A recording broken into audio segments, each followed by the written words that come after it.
Erlingur Sigurðarson, gjörðu svo vel. Tólk. Það spurningin, þetta ekki spurningin málfræðilegt kyn, þetta spurningin persón og tölu. Ef svo má segja, í stað þriðju persónu almennt komi fyrsta persóna fleirtölu. Og þetta fer vel víða. Þetta fer vel víða og þetta persónulega og nærmanni. Og við erum kannski þáttakendur í þessu. En svo ef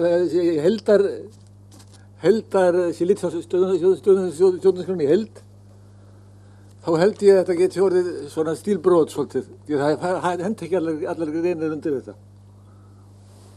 Við skulum bara taka dæmi hérna greinina sem hérna, var til afgreiðslu núna áðan, umfjöllunar, upplýsingalög.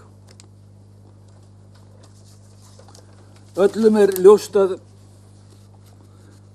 frjálst að safna og miðla upplýsingum. Öllum okkur frjálst, ekki þegar þetta segja.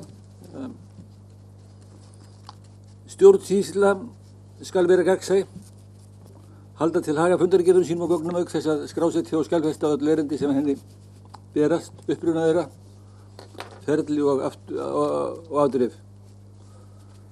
Slíkum gögnum má ekki eyða. Þannig að við erum að vandast málið með okkur í þessu máli.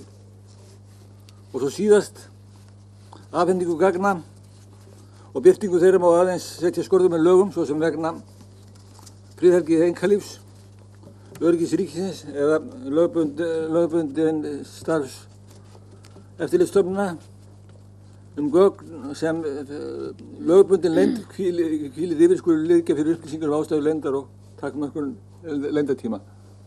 Ég hef ekki búin að sjá þetta fært yfir í fyrstu persónu fleirtölu. Þannig að við skulum athuga málið, hvernig þetta gengur og líta á þessum hluthafi heildarrit stjórnarskrárinnar. Ég teldi það vel á því að fyrsti kafli stjórnarskrárinnar yrði skrifaður í þessu stíl. Og kannski mættu vera upphafskaflar í hverju flokki, upphafsgreinar í hverju flokki sem væri svona. En ég held að það leikst sem getur gengið því að það eru almenn ákvæði sem eru boð og fyrir skipanir sem ekki passa í fyrstu persónu inn í þetta. Skulum athuga málið. En sem að ég líti á það sem sterkt að þetta væri í fyrsta kaflanum.